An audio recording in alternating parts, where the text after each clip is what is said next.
Hi, it's Paul Tilley, and welcome to HN2130 instructional video for Unit 7. So far in the course, we've looked at the idea of going out and developing a pool of potential employees. From that pool, we are narrowing it down. We're narrowing it down to find the best possible candidate or candidates for the position that we have. I want to take some time to look at the specific objectives now that we're going to look at in this unit. First and foremost, we're going to understand why employment testing is used. What's the rationale behind it? Then we're going to distinguish between the concept of testing reliability and testing validity. We're going to evaluate relative strengths and weaknesses of employment testing. We're going to be able to understand the so-called 5-factor model of personality and how it relates to employment testing. We're going to be aware of the controversial testing methods related to honesty and integrity, physical fitness, and drug use. And we're going to understand how both test validity and test utility can be used to evaluate testing effectiveness. We're going to become aware of job applicants and how they may view different types of employment tests. We're going to discuss the guidelines for pre-employment medical examinations and drug testing, and we're going to compare and contrast validity of various selection predictors. So let's take a look. Over the last number of years, employment testing has become even more popular. And why has it become popular? Because it provides an objective methodology in which to assess people.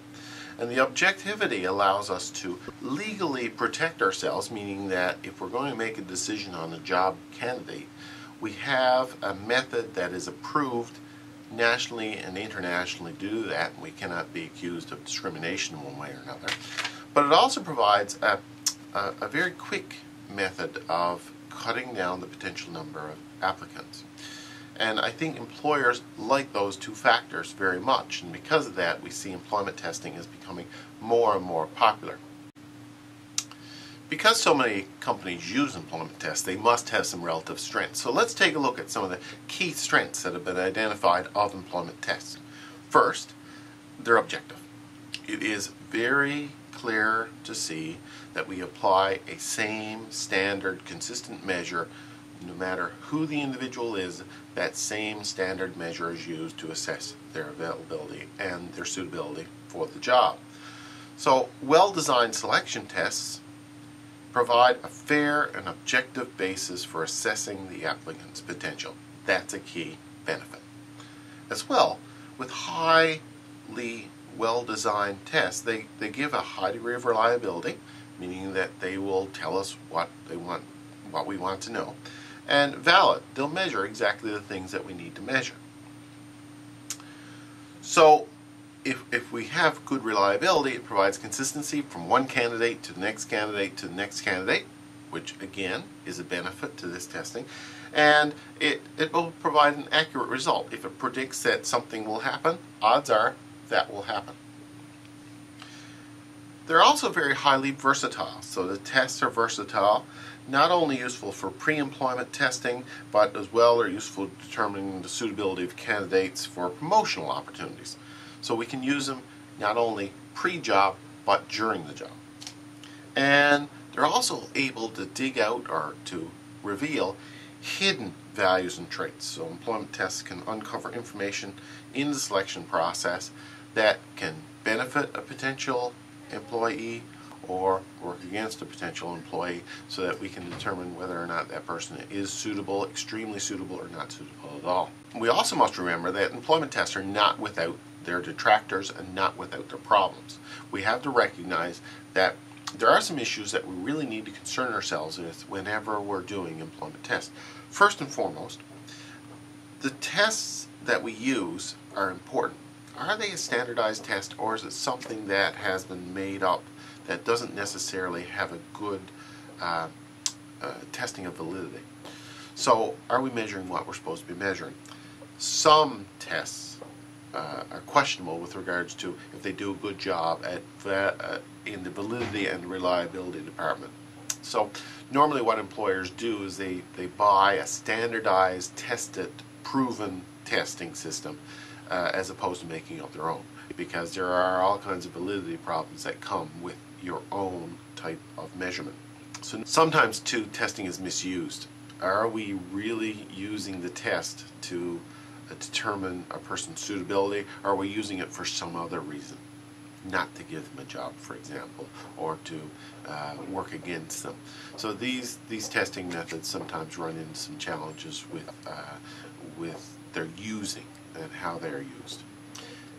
We also could test beyond bona fide occupational requirements. Are we really testing the things that need to be tested? Are we again eliminating people on the basis of something that really is not to be considered within this job? One of the biggest things though is the issue of invasion of privacy. What are those tests revealing? And are those revelations something that people should or would want revealed?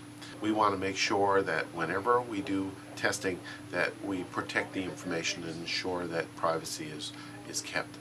The most of this unit is looking at the various types of tests that are out there. So essentially we're looking at a series here of commonly used testing methods. The first type of testing system that is common is personality tests. And personality tests have been around a long time. What they're really doing is assessing someone's aptitude or general fit for a job. So unfortunately there's no single personality test. There are a series of personality tests, and what we're trying to do is determine whether someone's personality, do you need a certain personality type in order to do a job well? So what we're trying to do is make that link between someone's personality and how well they can do the job. So traits such as conscientiousness have been found to be predictive of job success. Other traits such as extroversion have been found to be important for successful performance of jobs. But when it all comes down to it, the validity of those things as predictors is usually only around 20 to 30%. So if the test says, yeah, that person is really good in terms of being a high extrovert, likes dealing with people, and we think that that's an important criteria for the job, well, yeah, maybe at 20 to 30%. So we don't have a really great connection between the personality testing and the ability to do the job. But needless to say, it's very important and it's used a lot. One of the types of testing models that is used is something called the 5-factor model. And the 5-factor model looks at 5 important ingredients in one's personality. And these ingredients include extroversion versus introversion. Do people like dealing with people or not so much dealing with people? What impact does that have on their ability to do a certain job? We also look at their emotional stability. Are they well-grounded people who are very calm and capable and very, don't get too upset? Or are they highly emotional people? And what impact does that have on the type of job that they're applying for? We also look at their agreeableness. Are they agreeable and easy to move to different types of environment, or are they less agreeable? And again, depending on the job, that level of agreeableness will impact their ability, the theory is, it will impact their ability to do the job well. Their openness to experience. This is really an openness to change. Some people are really open to new experiences, other people aren't so much. And what we're trying to do is draw a link between a given job and the need for that openness. How openness are you? If you're not open, maybe you're not so well suited for this type of job. We also look at conscientiousness as a measure, and conscientiousness is a measure of how concerned people are over the value of the work they do, and how conscientious are they. And usually high conscientiousness would indicate a much better tie to doing a good job. So that's that 5-factor model. It's used quite a bit. You see it in a lot of psychology books, you see it in a lot of organizational behavior books, and realistically, when we look at most personality tests, they work along those lines. So those 5 key factors are measured within those personality tests, and what we have to do is make a prediction based on the results of the test to the person's suitability to do the job. Another important type of testing system is knowledge tests. What we're doing there is measuring an individual's level of knowledge of a given area. So for example, if they're going to be a mechanic, how knowledgeable are they at mechanical things? So these tests can be written tests, normally they're written, but they also can be oral. So we can do an oral assessment to ask someone, how this works, and you get them to explain it. That's what we mean by an oral test. They have a high degree of reliability. So if, for example, the job is a mechanic, if someone can explain to you how an engine works, that's a good indication that they know how an engine works. They have a very good connectivity. So they're really reliable. But the important thing is how they're used. Is the knowledge that's being tested important for performance? For example, if you were asked you're applying for a job in mechanic and someone asks you, well, how does an engine work? That could be very important to a mechanic's job. But if someone asks you, well, how does the radio frequencies work in a radio, and you're going to be a mechanic, you ask yourself, well, what connection is that, radios, to mechanical? So again, we need to make sure that the testing that's being done, the questions that are asked, are related to the actual job. This is sometimes instead of knowledge tests, we hear the term practical intelligence. And practical intelligence, we hear of book smarts and work smarts. Well, it's really the work smarts. Do someone have the practical intelligence to do the job? And this is particularly important for jobs in which you use your hands. Can people do the task? Do they know how to do the task? Do they know the steps? Do they have the mechanical dexterity and the like to be able to do those specific tasks? So that's a key important one there for knowledge tests. Yet another type of test is called the vocational interest test. And a vocational interest test is very, very similar to the last one. What we're really trying to do there is to get a sense for how interested someone is in a particular type of job. Okay? So if you're going to hire them to be a mechanic, how interested are they in being a mechanic? So we think about the vocational interest really looking at as being a series of tests, a pool of types of tests that are really involved in determining someone's level of interest. It has a high degree of predictability, okay? And what it really predicts is how long someone's going to stay in the job, the stability issue, versus anything else. So if someone has a high interest, and the theory is if you have a high interest in the job, odds are you're willing to stay in it longer. So if we can use a vocational interest test, it's a good indicator to us of how long that person is willing to stay. If they're really interested in accounting, for example, odds are they're willing to stay in a job that deals with accounting. If they're really interested in mechanics, they're interested in staying in a mechanical job. If they're uninterested, then the indications are that they won't stay very long. So that's the key use of that method. The next type of testing is the ability and aptitude test. Now, an ability and aptitude test. An ability looks at the mechanical and the physical abilities. The aptitude looks at the mental aspect of your abilities. So again, these are really two basic types of tests. One more for mechanical, one more for cognitive type, mental type of acuity. So in terms of an ability test, it measures an individual's mental, mechanical, physical, and clerical abilities. In terms of aptitude, it measures a person's innate ability to learn and understand the processes. So again, both are important. You have to understand it, first of all, but again, you'll be able to have a concept to be able to learn more about it as well. So we have a bunch of tests out there. The cognitive ability tests, called the Wonderlic. We got the general mental ability test that is often used. And sometimes we have what's called psychomotor tests, which is kind of like get people to try to move certain things. Or you can imagine like a Rubik's Cube type thing is a psychomotor type test. Can you manipulate the cube so that you solve it? So these are all very important tests to check ability and aptitude. Yet another type of testing is called the leadership tests. And you know, leadership tests have become very popular in the last number of years because what we're trying to do is determine who has the leadership abilities to be able to move companies forward. So we got a lot of companies who are interested in developing a new pool of management.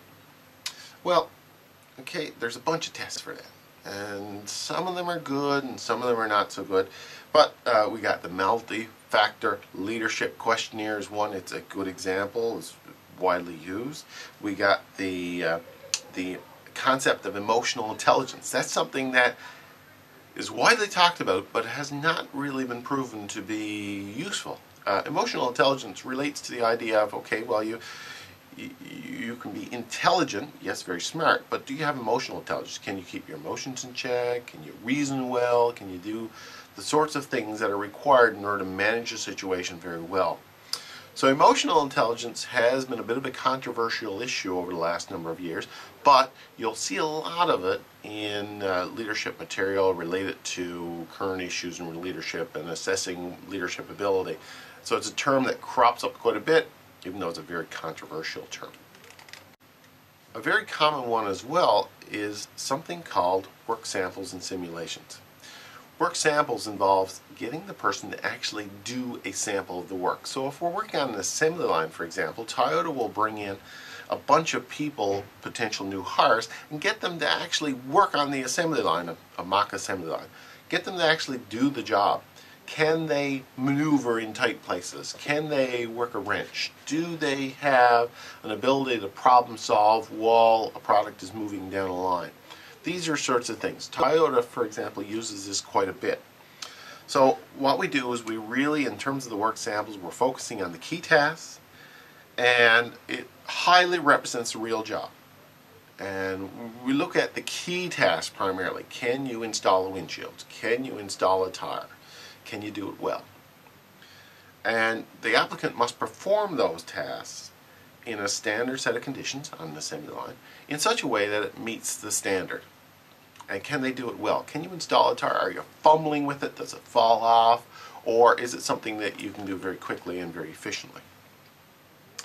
We're seeing a lot of this stuff going into the computerized world because, again, some of these tasks can be dangerous. For example, flying an airplane. So let's say, for example, you want to become a pilot. Well, you know, one of the important things that pilots need to be able to do is fly airplanes, but the crashing thing is a bit of a story. So what do? We've developed airplane simulators.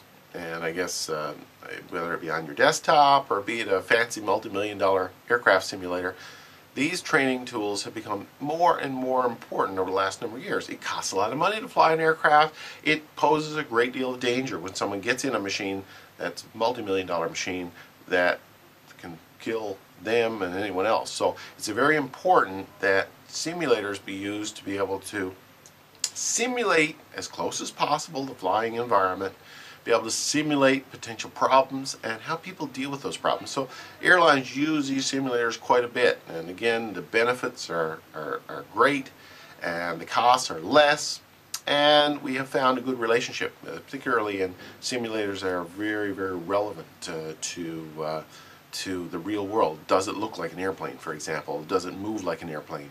Does it have all the attributes of an airplane? You know, do you feel it rock? Do you hear the wind? Do you hear the noise? These sorts of things. So we try to make it as dimensionally relevant as possible whenever we do that. And so we've seen a lot of that for particular jobs that are risky. Another type of testing that has gotten popular in the last number of years, but equally controversial, is honesty and integrity testing. And what we mean by honesty and integrity is we're really testing a person's ability to tell the truth and to do the right thing. So how honest are they, and do they have a strong sense of doing the right thing? Now, the controversy with this type of testing is that the measures that we get from things like polygraph tests, lie detector tests, and the other types of testing have not proven to be exactly positive in the sense that there's a relationship between what the test is showing and what the results are. The big challenge for organizations is when we use this type of testing, are we discriminating against a certain type of individual? And if we have discriminated against a certain type of individual, we're opening ourselves to a legal concern here. So, for example, if men are proven to be have more potential to lie, or more potential to add to to kind of float the truth. So the trick of it is, or the big concern that we have with this, is that there are a whole bunch of ethical issues that surround honesty integrity testing. Does it discriminate a certain group of people? Does it unfairly discriminate against a certain group of people? Does it reflect truth? And does it impact upon the job? All those issues come with this type of testing, and we need to be aware that the testing has some concerns with the population, and from a legal point of view, and that we should use it very cautiously. The final type of testing that we look at in this particular section is the medical/drug testing. That one is probably the most used as of late, and probably the most controversial as of late as well. It comes with a series of ethical and legal challenges.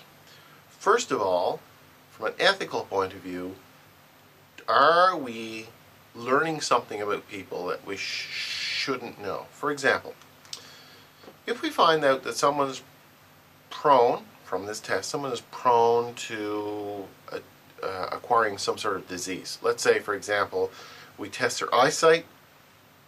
We find that they have a tendency towards glaucoma. Okay?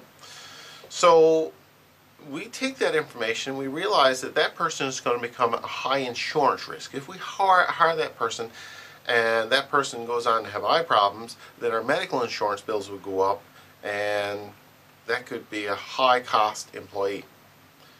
The thing is, can we use that information, or should we use that information, in order to make those determinations with regards to who we should and who we shouldn't hire? Even worse is, who do we share that information with? So let's say, for example, I go in, I get tested, they find that I have a propensity towards glaucoma, and they share it with my insurance company. Suddenly my insurance rates go up, or I become uninsurable. These are all big concerns with medical tests. The privacy issue and what the information is used for has become huge. The concern for it has become huge. The other aspect of it is the legal aspect of it. From a human rights point of view and from a legal point of view, we cannot make a direct job consideration based on a medical test. What we have to do is we have to offer someone a job first, subject to passing the medical test. So what you need to be able to do is to make the job offer first, subject to passing the medical test. You can't do the medical test and then make the job offer. So again, all of the concerns with regards to the ethical things still lie, but from a legal point of view, it is critical that this medical testing only be done after the initial job offer is made. So having looked at all of these now, I think one of the key things is to be able to, having looked at all of these now, one of the key takeaways is that we need to be respectful of how these tests are run and what they're used for. We have to be very clear as an organization about the criteria of which we are using and what we are testing for. We also have to use the tests early on. We don't use it to make that decision. We do it, early on in the process. We should only use validated tests. Making up your own test should not be an option. We need to be able to use tests that actually have met certain validity and reliability requirements. We have to check for adverse impacts, meaning are a certain type of individuals or a class of individuals discriminated on by this test? That could have negative impacts on us and potential legal implications. And finally, the respect for the person's privacy is paramount here. If we are going to be doing this testing and collecting information on people, that information cannot be shared. And even if so, that pretty well sums up for this section. If you have any questions, please don't hesitate to email me, phone me, contact me in any way whatsoever, and we can clarify it. Thanks very much.